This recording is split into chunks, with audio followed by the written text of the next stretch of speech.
My damn. I ain't know.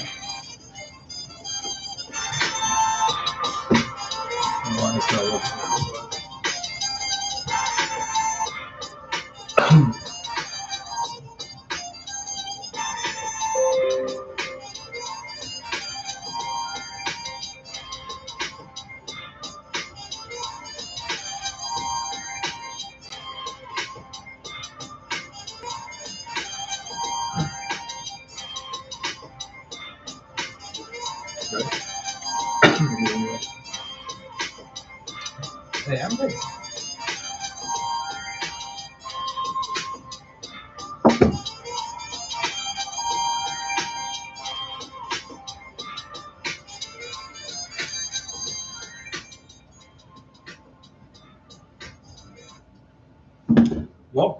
Welcome to another episode of Above Average Black Men. Yours truly, Chris Pender Sr. Devin Pender here to remind you that we are here to empower, inspire, and uplift the community. Also to like, follow, and subscribe, and share, comment. We're on all platforms. We just want to engage with our audience. Yeah, we're kind of down one tonight. Chris Jr. is under the weather. So again, you have myself, Chris Sr., and Devin here. We're going to kick this thing off, and we're going to be talking about visions versus resolutions. So, but before I do that, I got to go my rant, man. And one of the things I'm going to do for next year is I'm swearing off these Eagle pages, man. I'm so tired of people that know what they're talking about. Yeah, posts and stuff, man. So you can hold me accountable for that, man. But anyway, we're going to talk about vision versus resolution. So anything you want to say before we jump into this?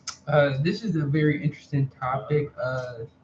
Also, vice versa, I'm staying away from a lot of fan sports pages as well too, because I can't take a lot of people don't know what they're talking about. They say the same thing or regurgitate the same views. So the talking heads say, yeah. Yeah, so definitely staying off that. But I'm excited for the topic. Right.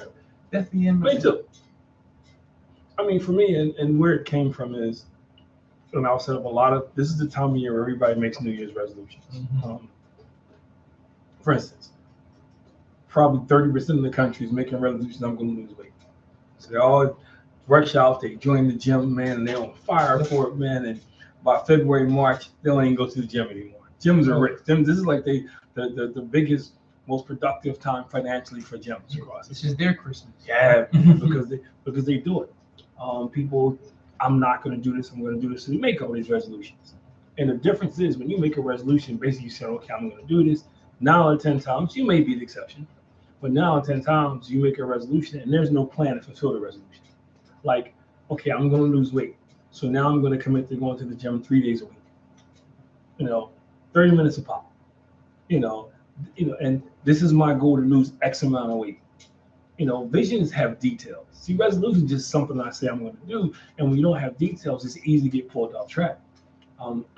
People say, man, I'm going to get rich. Okay, well, how are you going to get rich? Resolution, I'm going to do this. And that's fine. But what's the plan? What's the vision? How are you going to get there? How are you going to sustain it? Because when you have a vision, especially if you write it down, it drives you, it gives you inspiration. It keeps you motivated. It keeps you going. Like I do it every year. I sit down, man, and 3 times a year I assess myself, beginning of the year, middle of the year, end of the year, to see what did I do, what didn't I do from last year. And then I set my vision up for the following year. And my vision keeps me on track. Because when I look at my plan or I see it. See, I never really thought of it like that. When I hear resolution, I don't know why I feel like I get like a kind of a negative connotation towards that. Because it feels like, you're not really sticking with something. Like you did the same thing last year, And I never thought about, versus a vision where you can have it, you can write it down to where it does become tangible of some sorts. And like you say, you can hold yourself accountable because you have it, you see it in your face every day. And it's like a reminder. And especially if you have somebody that can hold you accountable. Because when you share it with somebody now, you say, okay, how close are you to your vision? Are you doing the thing you're supposed to do to your vision? So when you're tired, it's like each year I set goals to build my business. And so when I get tired and I get a little frustrated, excuse me, I go back to the goal. I go back what I wrote down. Because I said I was going to do this. Now, this is how I said I was going to do it. And because this is how I said I was going to do it, I understand the work that has to go into how to get there. I also understand that it's never going to go according to plan. There's things that happen that I don't plan, and there's things that I make the best plans for. I get pulled off course, but I can go back to the vision. For instance, I don't do a lot of stuff. I don't do anything, and with like recovery. So if somebody came to say, I need you to do a workshop for recovery, I don't. So if somebody comes to me and says, yo, here's $10,000, that's not my vision. Because that's not what I do. So it helps me keep track. But some people just jump after the money, and now your product is not as good as it was. Because now you stuck my resolution, I want to make $100,000, and you don't really say how. You just start now, the closer you get to the end of the year, you hustle just to make $100,000. Same thing if I say, I'm going to be a better dad. Okay, what does that look like being a better dad? Doesn't mean I just get up and tell my kids I love them. Doesn't mean I'm going to move back to school nights. Doesn't mean that, I'm going to sit down with my kid homework. Doesn't mean I'm his best times. Those are things when you have a vision, you paint it out. You map it out. This is what I'm going to do. This is how I'm going to do it. Versus, I'm just going to be a better husband. I'm just going to be a better dad. And a lot of times, we mean it. Don't get me wrong. People mean it. But they don't plan how to get it. Yeah. So they just say it. I'm going to get a new job. Okay, what kind of job? I'm going to get a new car. What kind of car? Have you looked at it? What can you afford? What do you want? How does that go together? Because if you say I'm going to get a new car and you don't say what kind of car, you end up settling, or you don't work as hard as you need to work to get what you really want, because the goal was just to get a new car. Or like, what are the pros and cons of getting that car? Yeah. You end up getting, might want the car, but then you find out it's a gas guzzler or something. I look at it like marriage. When people say I want to get married, they don't think about what that really means. They think, oh, I'm in love, I'm gonna get this relationship. But no, you think about, how you're going to handle your arguments, because they're going to come. How you going to handle disputes around your children, because they're going to come. How do you handle your deal with the other person's family? That's part of the deal. But most people think when they get married, it's just, I'm in love, I'm going to get married. They don't think about the steps it takes to be a part of a successful marriage. So I think it's the same thing when, you need to have a vision for your life. This is where I see myself, this is what I want to accomplish this year. This is how I see myself doing it. This is where I see myself in 5 years. Those are the steps you got to take. I remember your mom and I, when we first got married, we were living in an apartment. And I said, okay, where do you want to end up? We worked backwards. Where do you want to end up in 5 years? We were in a house in the suburbs. Okay, so realizing, okay, well, that may not happen in 5 years, but how can I get there? So we put increments in place. I said, okay, from this apartment, we're going to move into, we're going to rent a house. We rent a house. After we rent the house, we're going to move in, we're going to buy something. And the goal was to do this every 5 years. So when the buy here, it didn't work out. It worked out in our favor because it went faster, but I had a plan. How am I going to do it? We're going to save. This is how much we're going to save. I figured out this is what disposable income was. So we're going to save this. We can spend this. This is what I need to do this. So we moved it. So we bought the house in Chestnut Hill. That was the first step. We did that in 3 years. In 3 years we did that. And then 4 years later, we ended up out here. So we made it, but I had a vision. I was able to sit down and talk to your mom. This is where we're going to end up. This is how we're going to get there. So when things got tough and maybe, she couldn't get her hair done every 2 weeks because we were saving, we were coming back. We weren't going out to eat all the time, man. The stuff we were doing with you, because I could keep talking about the vision and she saw the end game. It was easy to make the sacrifices to get there, versus we just can't do this today, we just kind of haphazard. And also when you have a vision, especially if you're in a relationship, it's something that both parties can work on. It kind of sets a common goal. So you can go back to that. Well, we said this is what we're trying to do. We got to stay on track and doing this. So it works, versus you make a resolution, hey, yeah, this is, and then you just kind of going about your business. But let me ask you this. When you hear resolution versus vision, like what comes to mind? What do you think about? Well, I used to be big on resolution. I did. Before I knew better, I used to make New Year's resolutions too, man. And that's what brought me to the realization is probably I probably 25% of them I probably kept. Because you make it and you sincerely make it. You do. You together, man, and you make this resolution, like especially the closer you get to New Year's Eve, you kind of, you're feeling sentimental. You're looking at the stuff that happened last year that you didn't like. So you start, I'm gonna do, you make these resolutions. I'm vowing it's never gonna happen to me again. But you don't have a plan. You don't have a vision. You just say it's not going to happen to you again. So what happened? You keep doing the same stuff. So for me, so I wanted to clear that because I used to do resolutions. Now when I hear it, I just think of broken promises because not everybody, but most people make the resolutions by March, definitely by June, they don't moved on, man. They don't moved on, man. They forgot about it, or they entrenched in something else, or now they kind of doing something totally different than what they said, or they making excuses. Oh, when I made the resolution, I was here, I was there, I was there. And that's everybody has, individually can do what they need to do. But I think for me and for successful people, they cast visions. This is what I want. This is how I'm going to get there. Some go a step further. They have a mission statement. When did you learn to make that switch? When did it stop being the resolutions and you started like, you know what, I'm gonna write everything down and I'm gonna make it a vision of mine? It's not gonna be the answer you think. I think, I mean, church had a lot to do with it. It did. But for me, there's a good friend of mine. I gotta make sure I call him Pastor Dr. Ron Whitaker, who would do this thing called vision boards. He kind of introduced me to vision boards. And the way we did it with young people back when we were working together was we would collect magazines, and they would have to cut out pictures in the magazine and paste them to this board to tell their future. However, before they paste it, they had to explain what it was and what it meant before they got permission to actually, put on the board. So for instance, I could, if I put on there, I want to live in a mansion, have a new car, I had to have steps to get to how was I going to get there. It was college, I had a picture of a college, I had to pick a college. So you had to really cast your vision on the vision board. And actually, I actually did one. I don't have it anymore, but I actually did one.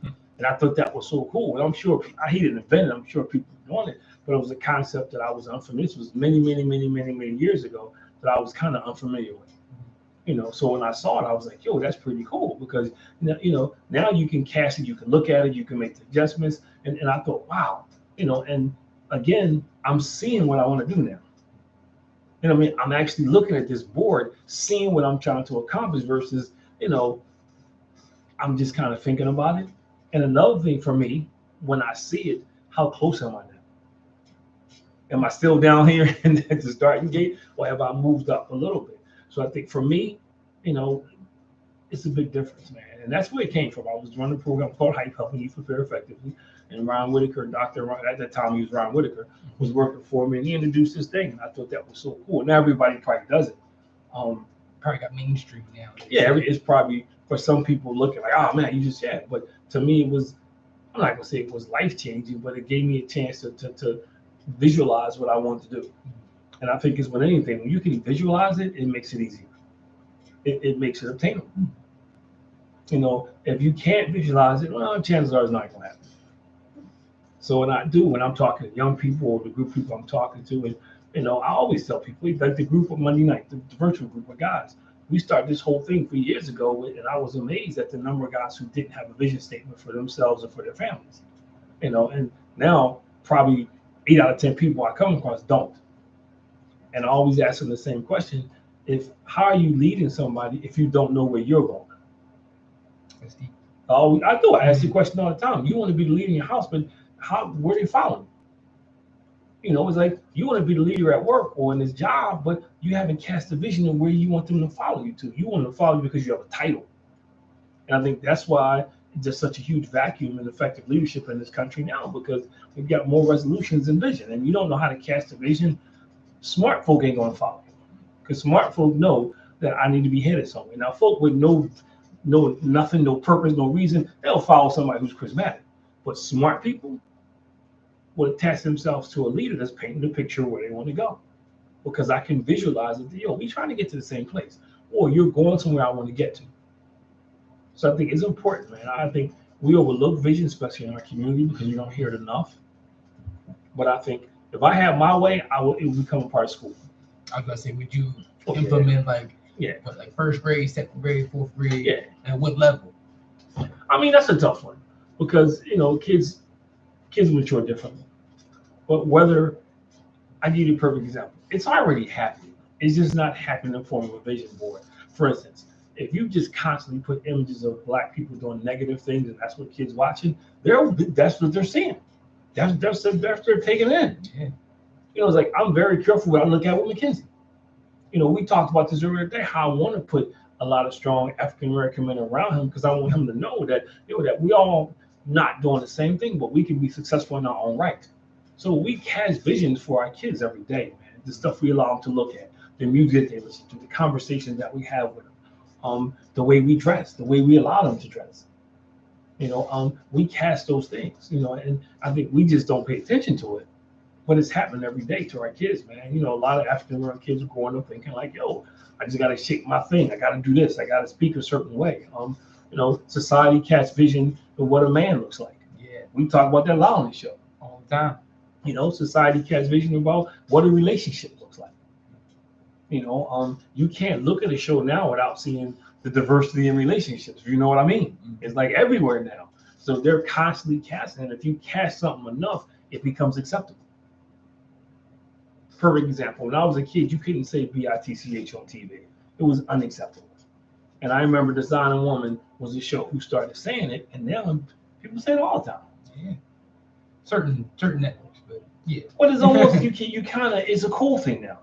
You hear it all the time now. Yeah. So that's in essence you're casting the vision because you're teaching somebody what's acceptable. They do it in school when they tell you you're not good enough for this class. So they put you in this class with a bunch of people who are underachievers. They're casting a vision for you right now because unless somebody shows you something different, you think that's it. I can't go any higher than this. So it's not a vision board, but it happens every day, man. When the images they cast on TV, it's funny because we talk about sports, more so now than before. But back in the day, the only time you saw African American athletes was when they did something wrong. They weren't putting up there like LeBron James with the school, all these other guys with schools and the stuff. You weren't hearing none of that. But they committed a crime or did something wrong. They front page the newspaper. So if I'm looking at this, all I'm seeing is this black people going to jail. All I'm seeing is everybody in my neighborhood living in poverty. That's, for a lot of people, why they don't leave the hood, that becomes their reality. So the media casts a vision. Marketing, they cast a vision. They inundate you with the images and you think, all of a sudden there's 10 below outside and you want to read his wood ice. So it's happening all the time, man. These messages are being planted. We just don't know how to use it for good. So for someone who wants to start out on a vision board of some sorts, or just in general wants to get a good goal or vision in mind, what's a good starting point? Don't stress it out, man. I mean, it's not it's not a human nature to stress though. Yeah, but it's not a lifelong, it's not an ironclad lifelong plan. It's a vision, and it can change as you change. I had no idea I'm going to be doing what I'm doing now. So the first thing I would say is, find, think about, work backwards. What is your level? What do you think is successful? Start there. Realizing that it can change, but what does it mean to be successful? So if it's to you as being successful, I was joking with somebody today. I said, it's funny because when you grow up in the hood, your success is you want a house in the burbs, you want the white picket fence, you want the driveway, the grass and the trees, and then you get it, you realize you got to cut the grass, you got to shovel the snow. It's like, wait a minute, but you want things. But that, to me, that was success. So like if I was starting back then, that house in the suburbs would have been there. It would have been one of the things, would have been my goals. How I'm gonna get there? I got to get a job. I got to get a good job. I need a good job that I can pay for this, or I got to have income coming in. And I got to have enough income coming in so I can have some, some extra money. So I can have some money that's not, every dollar's not going to something. So that would be at the top of my board. Okay, how am I going to get this job? Do I need to go to college? Do I need to, do I just need a high school diploma? Am I going to trade school? That's part of the vision board. And so you work backwards. You set what success looks like at this point in your life, and then you start mapping out how I'm going to get there. When I first decided to start my nonprofit, I was already doing a lot of stuff. So what I did was I said, okay, what do I want to accomplish? What? I want to impact families. I want to impact moms, dads, families, and communities. How do I want to do it? I want them, I want to provide them with the tools and the skills, to move ahead with a purpose, to move forward. Hence, families and communities on the move. Got my vision statement, and then I work backwards. How am I going to do it? I'm going to have programs for fathers. I'm going to have programs for moms. I'm going to have programs for parents. I'm going to have programs for couples. I'm going to start working with youth. So then I started all these things. I started developing them out.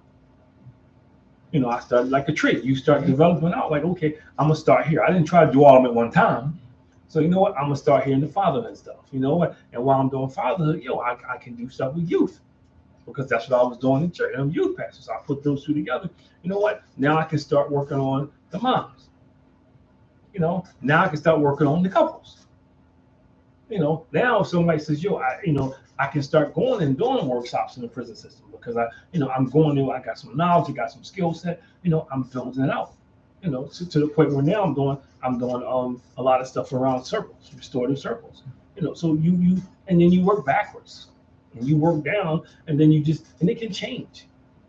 It can change. I was going to say, is that like a main point, like to make these goals adjustable? Because people change during the year. Well, yeah, but your goal, certain things happen. How you get there is more than likely going to change. Mm-hmm. For instance, when we decided that we wanted to move in the suburbs, we were so far ahead of the plan. We were somewhere for a year, then I was somewhere for 2 years, and I told you in 3 years, and then we moved to Chestnut Hill, and then we came. So I had to change it. I couldn't keep it a 5-year plan because we did it in 5 years, and I had to keep moving the bar. The goalpost is short. Yeah, you got to. I can't. If the goal is to do something in 5, you do it in 2. You can't leave it there. So everything now moves forward. So now when everything moves forward, now you got to come up with another end game. What's the next step in that? And so it's you constantly tweaking it. You may get a job with more income.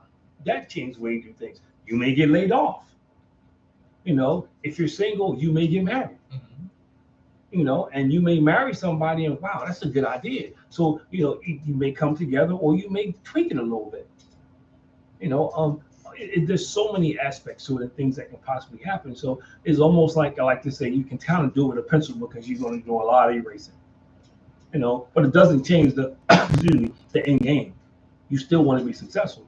It may change what success looks like because you want to accomplish stuff in the process. If you say my goal is to make $100,000, you make $100,000 in 6 months. Some people, not me, would say I accomplished my goal. I'm gonna rest the rest of the year. No, I'm raising my goal now. If I made $100,000 in 6 months, I can do this again another 6 months. And I think that's how you think when you start doing your vision. You don't rest on your laurels because you accomplished it early. And then you also you have to increase the difficulty of it too. Like for me, I'm not going to me, a successful vision is something I know God has to help me with. If I can do it by myself, no, I'm not thinking big enough. So that's one component. Another component is whatever vision I have is never just about me. We talked about in this show before. I think when we talked about Martin Luther King and people like that, his vision was about his kids, but he talked about all kids. He talked about it was for America. I had a dream speech. So it has to be, it has to be bigger than you, and it has to benefit more people than you. It has to produce a passion, man. Because if you're not passionate about it, it's not gonna happen. If you're not passionate about it, it's not gonna happen. It's like you go to a job that you don't like, sooner or later you just become a robot. You get up, you show up, you do what you need to do, you out of there. So you gotta be passionate about it, man. And I think another component of, you gotta have a strong desire for it. You gotta really want it because when you get tired, and like every year I get run down this time of year. And this year I'm older, happened a little sooner. So this is why this is the first time ever since I just took off from everything. Yeah, man. This week, I was laughing because somebody said, "Well, what you do?" I took Mackenzie to tennis camp and I put the trash out. And they were laughing. Clean my closet out. Return a few meals, but I just shut down because I found myself, drained. However, I'm not just shutting down to rest. I'm shutting down to rest to get ready for the push next year. Because when January rolls around, I already know what I want to do. I got this contract I'm going to be starting over here, which is brand new in the local school districts. I got to be ready for that. I got to have new material. I also got contracts that I'm servicing already, that I got to still get new material. Don't work with them. I can't go back and doing the same stuff. So I got to get ready for them. I got to figure out, what do I need to let go of? Because I don't want to kill myself, because then you're not fresh. You know, I got another book in my head. I want to start a book. I got another project that I'm going to start. You know, so it's mapped out. You know, I don't just wake up January the 1st. No, it's already there. You know, I want to be more purposeful about sharing my faith. You know, that was one of the things that got on my list, man. I want to accomplish that in everything I do. Now, earlier you did mention like being selfless, you know, to have these goals and everything. But do you agree there has to be some level of selfishness to achieve these goals? Well, see, let's define selfishness, and I think, and you can look at selfishness two different ways. There has to be some level of selfishness because I have to know when to say no. Like for instance, I know I got a couple contracts that I've been servicing, you know, to get where I need to get to. I got to let something go because I want to take another contract that's going to give me a little more exposure. You know, at the same time, I want to keep contracts that, like, I love my virtual contracts because there's no travel time. You know, but travel time counts because if I got to travel from place to place, I can't be working. You know, that matters. You know, if I got to burn gas and all that stuff, that matters. So you know, I got to think about all that. So yeah, I got to be selfish in the sense where I can't do everything for everybody. You know, Toy Store is a perfect example. Set up a toy store, man. You know, we had 100 families, no, 115 kids registered, and 50 families. Okay, I probably had 60 or 70 families apply. You know, so it was impossible for me to service them all unless I took stuff from other people. So I kind of had to say, okay, I'm sorry, but I got to shut it down. You know, and so sometimes you got to make a decision that appears selfish, but is what you have to do, you know, in order to be successful. You know, now if you're selfish because you're greedy and you just don't want to share, that's different. Yeah. That's like me making it and don't share with your mom. Or I don't share it with y'all. You know, that's a different kind of selfish. And I believe closed hands don't get blessed. And I always say, my grandma used to say, if your hand is closed, you holding on what you have so tight, you know, you can't open the hand and receive anything. So I think you have to find a balance. Part of my vision is I hate the word charity, giving back. That's always a part of my vision. You know, hey, God, let your blessings flow to me and through me. So, you know, my goal is to increase Toy Store next year. You know, so even though I'm praying to increase my budget to make more money over here, I want to get more back. So I want to increase Toy Store next year. You know, I want to do more around Thanksgiving next year. You know, so I'm working on getting the budget set up because I never had a budget. I always got free turkeys, but this year I want to have a budget so I don't have to depend on someone else. I can buy turkeys to give away. So that's part of my plan too, is giving back. But being selfish means I just can't do everything. You know, I don't chase money. I think your vision shouldn't be geared around money. You know, I think, and I'll give it to you from a spiritual aspect. I think if you chase God, everything else falls into place. I think we get so caught up in trying to get these material things in our vision that we get pulled off track. But I think if you chase God and you invest in yourself, it'll happen. It ain't gonna happen the way you want it to happen because it never does. But because that's success. You know, you may think it's gonna happen in 2 years, it may take you 4 years. You know, I was a late bloomer. I was probably 30 before I really grew up and started figuring things out and started doing things about entrepreneurship and the different things. You know, now people hitting that 22.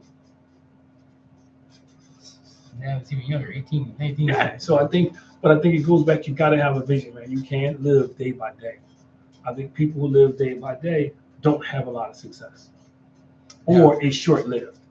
Now I heard you mention this earlier, especially, you know, you and mom were able to come up, you know, with a vision collectively and then achieve that vision. Now, what about people in a situation where you and your partner may not see eye to eye on certain visions, or you think one way, they think another way, and it's hard to come together? How do you? Well, you should have two visions. Yeah. You can have two individual visions because I do believe it's healthy for a marriage to have personal goals and things you want to accomplish. I think that's healthy for any relationship, that you have personal goals because we're different. You know, one of my goals is always to write a book. So I wrote 2 books. My mom could care less about that. That's not on the list. So I can't make that her goal. You know, your mom is content. She's working. She's been somewhere 30 years. You know, she don't get the pension. I'm more of an entrepreneur. So we have different goals. You know, she wants to be stable. That's cool. You know, but that's okay. But our common goal was we knew we wanted, in our marriage. As far as how we're going to treat each other and things of that nature. We knew what we wanted our family to look like. We kind of met in the middle there because we wanted certain things for our kids. We knew we wanted it better for our kids and we had it. So that was a key ingredient. The common goal was she wasn't into an entrepreneur thing, but you know what? I'm going to support you because I get what you're saying because I was able to paint a vision. I didn't go there and say, yo, I got this idea. Let's just do it. Yo, this is what I want to do. This is how it's going to play out. And this is the possibility of it being successful. I had to paint the vision so she could see it. I couldn't go to her and say, well, look, man, I'm going to be working 12 hours a day to get this business off the ground and just walk away. No, this is what's going to happen. This is how it's going to benefit us. Now, it is. It bore fruit. It's benefiting us. So we do have a common. Now, hard part of that vision is she supports me, toy store. Couldn't deal without her. She got to organize. She does administrative stuff for me. I would have to pay somebody. I can bounce an idea off her. Yo, what do you think about this? What do you think about that? So that's how she supports me. So it's our vision. I cast the vision. I paint the vision. She's a part of the vision. But we also have separate visions. So I think that's the part. I think people get it skewed when they think, oh, we got to have this. Not. You can have a separate vision because you have separate goals. One of the visions even our visions spiritually are different. And the difference. Your mom's a little more subdued. She's more into Dawn on a low-key level. Me, I'm different. If I stand next to a tree long enough, I talk to it. My mom, your wife. Your mom ain't getting up in front of nobody to speak. I love it. I was born to do that. So those are differences between us. But she'll talk to somebody on one-on-one, or she has a friend right now that's not doing too well that she's reaching out to. She likes that kind of stuff. So it's different. I'm more of a, hey, I do that too, but I'm more of a, hey, hey, let's go. You call me anytime. Your mom is more private. She doesn't have a wide, a variety of friends. She's more subdued. I don't have a variety of friends, but I have a bigger circle. So it's okay to have, to be different. I think we got to stop thinking to be in a successful relationship, we got to be exactly alike. And I think that's part of the problem. You can have joint vision. She has a vision. Now, the two other visions can't go against what you have together, but I think it's healthy too. I think it's healthy for you to tell your kids, man. I tell you all the time, get a vision, man. Figure out what you want to do. And then you got to draw a map. Like, I do this thing called map, moving ahead with a purpose. Figure it out. Now, is there ever like an amount of visions to have? Like, say you first starting out. Yeah. Is it okay to have 10 different visions, or should you keep it at a minimal, achieve one person and move on to the next? For me, no. For me, if you have 10 visions and they can't be combined, something is wrong. It is, because you can't do 10. The amount of energy it takes me to do what I do, I couldn't divide that 10 ways. It just doesn't work. And I'm not saying it's impossible because I can't speak for everybody. I don't see how you do 10 different things successfully. I don't see how you give 10 things your all. I just don't.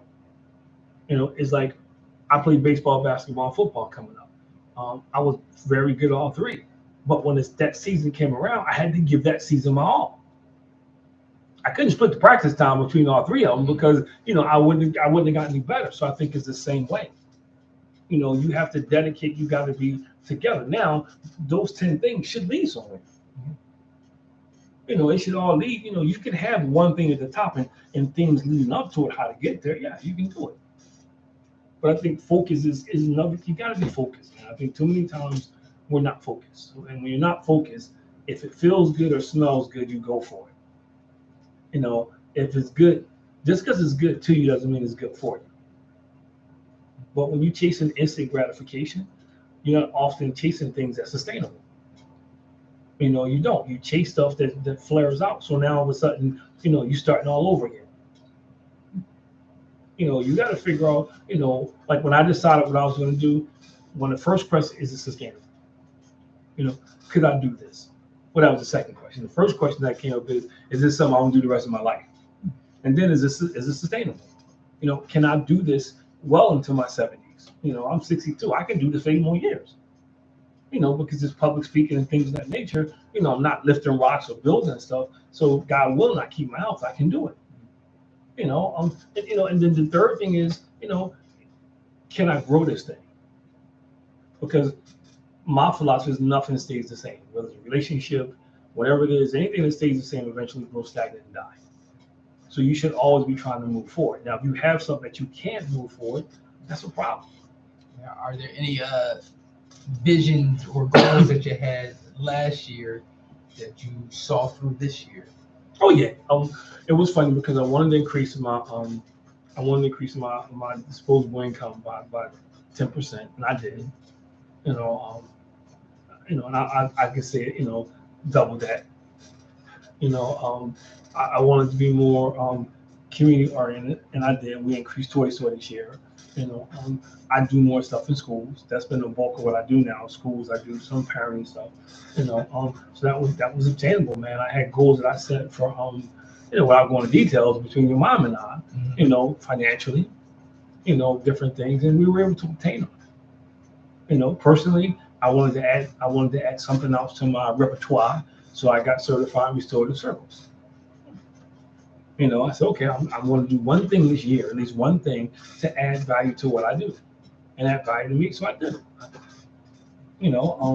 I wanted to be a little more aggressive in my faith, so I became, I'm King Movement. I'm president of Philly chapter of King. I spoke at the national workshop in March. I wanted to do it. I did it in March. Now, so I've accomplished a lot of things that I set out to do. There's some things I didn't get to. I'm not going to say I didn't get to it. It just didn't work out. But they'll be right back on my list for next year because I know there's things that I can obtain and the things I need to obtain because I'm always trying to grow. Those things get moved up to the top of the list. Well, it's a priority because sometimes when you do your vision, you got to prioritize too. You got to prioritize too, man, because I got two bad habits, like to eat and live indoors. I got to take care of both of bad habits. So you have to prioritize. Like my vision can't be to give a bunch of free stuff away and I don't have any money coming in. You got to prioritize. When you do stuff like that, you got to make sure you got something coming on the back end. Like to do Toy Store, that's not easy. Because I do get people give us stuff, but we spend a lot of money. We spend a lot of money too. I showed you the picture of me in the store and the register tape was taller than me. That's the behind the scenes part that people don't know. So you got to work both ends. Yes, you do this part, but okay, how am I supporting this? I want to do turkeys this year because the person who usually hooks me up couldn't hook me up this year. It wasn't his fault. So next year I need to be able to buy turkey. So I need to create a budget for that. So my goal next year is to get enough turkeys to service 25 families. So how do you? Because I know you said there were goals or there were visions that you didn't get a chance to see all the way through. How do you keep yourself positive with that? Because, like, I'm someone that I like to check off everything and everything's done, and I want to feel that feeling of getting everything done. But to see something go to the next year, how do you not get disheartened or discomfort? You gotta, and here's my Bible reference. We're waiting for it. If you go back to David and Goliath, you all know the story of David and Goliath. Before David went out to fight Goliath, the giant, he didn't think about his failures. He didn't think about when he was in the room when his father called all his brothers in and didn't call him in, that he was out feeding the sheep and cleaning up sheep doo-doo and all. He didn't think about that. He thought about his victories when he killed the bear, when he killed the lion. So what you got to do in the situation, you got to think about your successes. Think about the things you did well. It's like, I think about what I have and not what I don't have. I think about what I've been able to do and not so much what I haven't been able to do. And you have to approach it like that. And the other side for me is, if I did everything I wanted to do and got everything I want, would I have same dependency on God? And the answer is probably no. So I do. I think about my victories, man. I'm not saying my lack of victories don't bother me, because they do. Because I hate to lose. That's one thing but never change. But I also understand, man, that I have a lot of stuff to be grateful for. So I think about that. Now, the one I didn't do, the L's or losses, whatever you say, I just don't chalk them up. I remember them. I take them personally. Like, that's not gonna happen to me again. But I can't dwell on it, because sometimes we get so busy dwelling on what we don't have that we don't appreciate what we do have. We get so busy stuck being on what we should have that we don't use our ability to get stuff that we can have. And that's important, man. So you can't, you can't beat yourself up so long. It's like sports. You got to have a good, and maybe that's, where I get it from. You're going to fail in sports. You're going to strike out sometimes. You're going to, miss some baskets sometimes, man. Heck, you're going to miss a couple layups sometimes, man. That's just the name of the game. You're going to drop some passes. It happens. But if you stay in that moment, you're never going to get the winning hit. You're never going to hit the winning basket. You're never going to score the winning touchdown because you'll be stuck in a moment when you didn't accomplish something. So you gotta make, think about your victories, man. Think about your successes, and you build off. Yeah, I remember last year you mentioned, because I know Chris missed the last year New Year's episode too, by the way. I don't know if that's like a thing he does, but I remember you said a thing about setting quarterly check-ins. Yeah, I do. Now, is that something like that has helped you this year as well too? Oh yeah, every year. Because I had goals where I feel like I should install that quarterly check-in. Like I said, I wanted to get more into reading my Bible last year. I even downloaded the app, had a strong 110 days straight of reading it, and then something may happen where I just fall off. No. Well, I'll start there. Well, you know what time I get up. Yeah. You can't. And if your goal is to do anything, but I'll start with the Bible. You're not gonna. You get the same amount of time every day. Every day you get the same amount of time. It doesn't change. How you manage your time changes. So to me, I make time for it by getting up early. Things are not going to slow down between 9 and 5. It's just not going to happen. Between 9 and 6 because of what I do. It's not going to happen. At least not consistently. So in order for me to be consistent, I got to get up 4:30, 5 o'clock in the morning to get my devotional time in. How I help myself is the devotions that y'all tease me about that I sent out.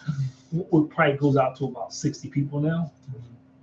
So that takes me time, to get that out to 60 people. So that's what you have to do. You gotta, it's not gonna fall into what you're already doing. You gotta create extra time. I can't do it at night because I'm going to sleep. That's just Sleep is important. I'm gonna fall asleep. I know that.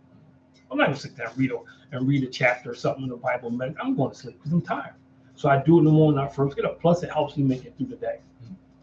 So as with anything, you got to make time for it. You can't sit back and try to squeeze it in. You have to make additional time for it. It's like if you're dating. If you go from not dating to dating, you make time for the date. You're not going to leave work early every day to go on a date. When you're not going to try to squeeze in a 9 to 5. You want to create extra time during the course of the day. And that's what anything you want to do to be successful at, you got to carve out time for it. And you got to be purposeful about it. So me, everybody who knows me know Monday through Friday, we'll get that devotion. Now I take Saturday and Sunday off, because that's my day. I'm not going to start sleeping because I don't, but it's a different kind of day for me. But they know Monday through Friday. This week, I'm off this week. I get up and do the devotional. I can be sleeping till 11, 12 o'clock. I get up in the morning. I do my devotion because they expect to get that thing by a certain time. Nobody wants my devotion at 12 o'clock in the afternoon. Yeah. They expect to get that thing at a certain time. So I get up to do it. So I think, you got to be purposeful about anything you want to do, man. You got a vision. You got to be purposeful about it. You just can't say, I want this, man. You got to desire it. You got to be hungry for it. So in other words, you think we should stop the whole resolution thing? No, I think to each his own. Mm-hmm. I think to each his own. But if you're making resolutions and by March, you off the game or you're not accomplishing stuff or you've been making resolutions for the last 10 years and you're in the same place you are now, that is called the definition of insanity. It's doing the same thing over and over and hope for different results. You need to tweak it. You need to have what's your plan? What's the vision? Where you want to be? How you want to get there? What is it going to look like? It's like when I do workshops and I say, how many of you want to be successful? Everybody raise their hand. Yeah, fine. How many of you want to be happy? Everybody raise their hand. Okay, what does success look like? And everybody starts giving me a bunch of stuff that's redundant. Man, I want this, I want that. Okay, so what you tell me is if you lose your house, that means you're not successful. No, you've achieved success, but it has to be more than just a material thing. Or happiness. Most people don't know what happiness is. They count on other people to make them happy. Other people should not be fueling your happiness. It comes from inside you. Other people can be a part of it. But people can't answer those simple questions. So to me, this goes back to the self-evaluation. Can you answer those questions? And this is kind of off track, is when I sit down with couples, I'll ask them, one of the first questions I'll ask them is, what's your definition of love? And 85, 90% of the time, I got two total different definitions. So if you both in love, you got two total different definitions. Where you end up at? So I think it's simple stuff like that that you can do, you can discuss to help you get on one accord and help you have a vision. But I think you got to examine yourself. One's ability to examine itself is key to success in anything, whether it's sports, whether it's business, whether it's your marriage, whatever it is, whether you're in school, you'll be able to look at yourself and say what you need to improve upon to determine how successful you are. That's a challenge for a lot of people nowadays. People can't even be real with themselves. You know what I mean? See, you and Chris always go. That's there. true though. See, I do agree it's a challenge, but you can't lie to yourself. You can lie to everybody. No, they don't. They act like it, but they know. It's like when you do something wrong, you know you do something wrong. Now whether you choose to acknowledge it to other people, you know it's wrong. Mm-hmm. If you murder somebody, you know it's wrong. You all this other stuff you can put out there, you know you can try to justify it, but you know the law says this is wrong. Mm-hmm. If you steal something, the law says this is wrong. Now you may justify and come with all these different angles, but it's still you know. So you can lie to everybody, but you can't lie to yourself. Man. For instance, if you know when you're underachieving, and like you put me in a room with somebody who's underachieving for 15 minutes, sooner or later it's gonna come out. Sooner or later, because you know when you're not living up to your potential. You know when you can do better. You know when you're not giving 100%. You know when you just settle for mediocrity. You know that. And you can fool everybody else around you, but you know. I feel like a lot of people don't know. I feel like how you not know? I feel like that's the problem with this whole. That's start like out saying, with the whole that's like McKinsey. Yeah, I'm gonna use McKinsey. McKinsey loves to play mind games. Mm-hmm. Yeah, I noticed that now. McKinsey loves to play mind games. So he'll be counting, and he'll be counting 1, 2, 3, 4, 5, 6, 7, 8, and he'll go to 100. Mm-hmm. Soon I jump in, he'll start using the odd numbers, or he'll go to even numbers, or he'll go to he knows. He's just doing it because he's messing with my head. He knows, and he'll start laughing. You know, so we know. We just don't want to acknowledge it, or we kind of camouflage it. But you know if you can count to 10, if you can't count to 10. You know if you're not giving 100%, and you can come up with all kind of excuses, but you know. And I think sidebar, whole different show. I think that's part of the problem. If you stop making excuses for people and we start holding people accountable, we should always have grace and mercy. And so I'm not saying beat people over the head, give everybody a death penalty, but we got to start holding each other accountable. And stop making excuses. I got people who work for me that every time something goes wrong, it's never their fault. Because one, again, and I had to learn this. My lesson this year I got to do differently is I got to teach people when I hire somebody to be a leader, I got to teach them how to be a leader, because the assumption is that people, what they don't. They've had titles before and positions, but they don't know how to lead effectively. So now I got to know. This year I got to be more aggressive and not too worried about insulting people. Like, here's some leadership principles. How do you feel about this? What do you think about this? I was talking to somebody. I said, your staff is, you're losing your staff because they're, you're offending them. What do you mean I'm offending them? Because it's not what you say, it's how you say it. I was talking to somebody and I wouldn't change a thing. I said, well, see, that's not a good leader. Because if you're saying something, you're losing your staff, why wouldn't you change it? I didn't say you had to change your message, but your method is off. It's like, I give your mom a dozen roses, she thinks it's the greatest thing in the world. But if I take them same roses and throw them at her, that whole presentation is off. Same roses, cost the same amount of money, but the presentation is off. So that's goes back to vision. It's the same thing. You're leading somebody, you haven't cast a vision.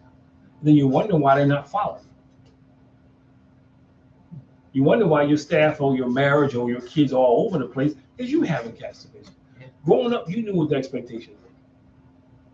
You knew what the vision was. At the same time, when you got to a certain age, you were allowed to take the vision the way you wanted to go with it. Nobody sat there and micromanaged you, but we had to start the initial process to get you thinking like that. What is it like? What does it look like when I go to college? If I get married, what is that going to look like? You know, we tried to lay a foundation so as you're formulating your vision, you have other visual stuff to draw off of. I like that. I like that. Now, to kind of end on more of a positive note. It's all positive now. But is there? I know you did mention a couple different things you did achieve. Is there any one like your absolute favorite, the one you're most proud of? Could it have been the toy drive or different things you got certified in? What's like the one that's very shining that stands out to you? This is going to sound very shallow when I say this, but for those of you who are entrepreneurs and you've been where I'm coming from, you know exactly what I'm talking about. When I sat down and I got my 990 back, and I looked at how far I've come. Most of it goes back out because we talked about last week, everything I do, Yeah. when it comes to kids is free. The thing we have at the Discovery Center, team building, I pay for all of that. We have lunch truck came down and everybody had chicken fingers and fries. They didn't have to pay for that. T-shirts had to pay for that. The thing I do at Cabrini College, everything we do is free. Toy drive, so most of it goes back out the door. Yeah. But to see what God allowed me to do, man, that was my biggest accomplishment, man. I say, you know what, man, I had such favor from God that He allowed me to do these things. He found a way to allow me, to earn this money to be able to help people. That was probably my biggest accomplishment, man. To be able to do Toy Store, man, and go get stuff and not worrying about why I can't get this, I can't get that. That was a huge accomplishment, man. Even what I'm able to do with your mom, because look, this is how far we've come. Because we came from the time where we didn't have a lot, where we were counting on this and counting on that. Now we don't. So just to look at that 990 and think about the guy who did his first workshop for like $50, and barely cover gas and food, to now that was really like, man, this is, God has allowed us to really turn into something positive, man. Because so for those of you who don't get it, every dollar translates into people I've helped. Because that came from parenting, that came from, from fatherhood, all that's from people who I helped. That's awesome. I love it. So that was amazing for me, man. Yeah, for me, I definitely would say, again, I know it didn't get to like an everyday thing just because I did have some days where I fell off. But just being able to, like I said, open up the Bible, going on that 110-day streak, that was something that was awesome to me. You can join me at 4:30 or 5 o'clock in the day. I will not be doing that because I like to sleep. I think waking up at 7 a.m. is good enough for me. But that's why I do the devotionals, because I want to make it easy for people, because everybody can't, I'm not gonna say they can't. Everybody is not at the point where they're carving out 2 hours or an hour. Mm-hmm. I carve out a solid hour every morning. Everybody's not doing it. And that's not including the times that I pray during the day at lunchtime or whatever. My phone goes off, reminds me to pray. Everybody laughs when the whole hallelujah thing goes off. Yeah. So everybody's different, but that's another reason why I do the devotion, because it helps me too, though. Part of it is the selfish part of it is it helps me because now I got to study. Mm-hmm. I got to read to put that out there. Is there like a new goal or vision you would like to add to the list? Yeah, anything upcoming for the year? I got 2 books in it. 2 more this year? Yep, I got 2. One of them is pretty much done. One of them is a couple's devotional that actually somebody's using it right now. So I'm waiting to get the feedback. It's devotional, because a lot of guys I know, they were saying as couples sometimes they struggle with that, just doing different things. So it's a devotional, like a 1-page devotional, so it's nothing long. It takes maybe 5-10 minutes a night they can do before they go to bed to help kind of get them on track and be on one accord. So most of that, I got a lot of that done. Somebody has it. I'm just waiting to get the feedback on it. So that's one of my goals. And then I got a book in me that I want to write. Well, giving it away. It's about, whole neighborhood. I'll just leave it at that. It's about the things I've learned, I was able to take from my old neighborhood to become successful. That's the 2 books I have. You have a timeline for that? Yeah, actually, I do. I want to get the devotional shit. I want to have the devotional done and published, by the end of February. Truthfully, Valentine's Day if I could. Yeah, that'd be the perfect day. It's a Truthfully, really good Valentine's Day day. if I could. The other book is gonna take a little longer because I got to interview people, got to line up. So my goal is by August to have at least all my notes and interviews and stuff in place. So by this time, next year, You gonna be talking to people you grew up with? Yeah, man. Yeah. Everybody I can. Okay. I honestly can't wait to read that now. There's a guy. That I grew up with. His name was we called him Little, and he recently passed away. Recently, like in the last couple of days or so. And Little to me was like, it's funny because you grow up around people and you don't always pay attention, and you don't realize what you learn from them. But this guy was Golden Gloves. I mean, he could knock people out at the drop of a hat. But he was this quiet strength because I've always saw him trying to get out of fights. And I'm thinking like, man, I don't know if I had that power. I don't know how much I'll be like you. And he would go out his way to avoid the fight, knowing that he was going to win. And there's not many people can do that. When you know you're going to win. Yeah, they charge in. And it ain't going to be close. I don't think I've ever seen him have a fight that went past 2 minutes. He was a Golden Gloves winning dude, but he was just quiet strength. He was just, he played basketball with us. He was just this quiet strength, man. But he would always try to get out of stuff. He wasn't out to instigate and start stuff. And I look at that and I'm like, yo, I was able to take that when I went into corporate America and say, you know what? Even when I know all the answers, I don't have to prove it to everybody. I don't have to sit there and prove to everybody that I know this. And so it allows me to kind of sit back sometimes and just, okay. And there's a couple guys I grew up with, man, who gave me nuggets, man. A couple guys you got to already interview in the first place? No, I haven't. That's on my list. I was talking to a very good friend of mine, Tommy, that I've known since first grade. Yeah. And I'm like, you know what? I'm going to do this book, man. Because we always talk about where we grew up, how we learned, and every time we get together, we talk about the sports aspect of it, just how the family aspect of it, and just the relationship, the camaraderie. So it's going to become a book, man. That is awesome. That's my 2 projects. I cannot wait for that. Well, and it's funny because I have a children's book. I got to figure that one out. Are you trying to write 3? Yeah, I do want to do a children's book. I forgot. Is this for Mackenzie? Yeah, definitely, man. For my dude. I already knew it. Well, for me, I want to really stay actively because I always have this thing of like taking like a month off from the gym and then trying to get back into it. So I wanted to really stay consistent with that. And then, like I said, just keep growing my faith. And I want people to hold me and I want myself to be able to hold myself accountable. So I'm going to start off small with those 2 visions, as they say. Stop calling them resolutions. I'm on the vision train, trying to, do But you should start small. And I think that's the problem when people start too big.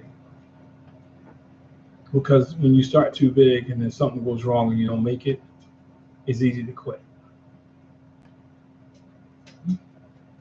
So you do want to make sure, man, that you keep it, Yeah,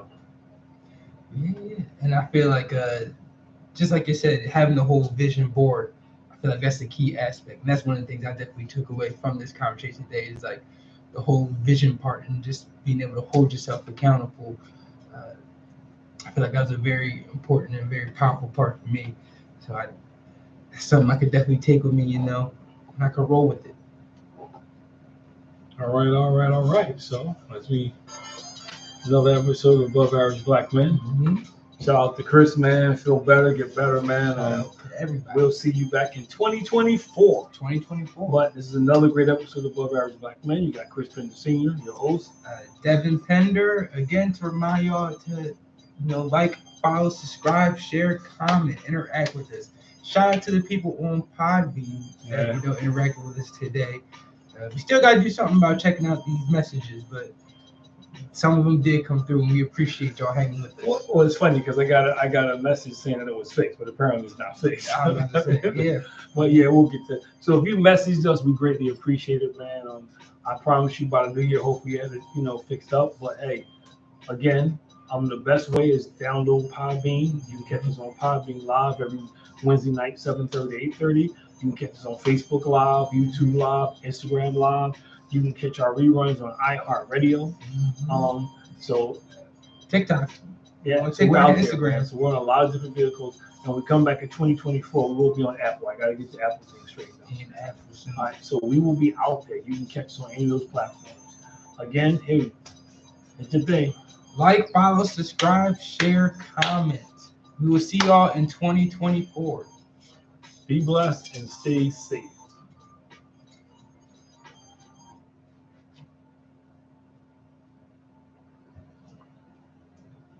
It's not even raining no more.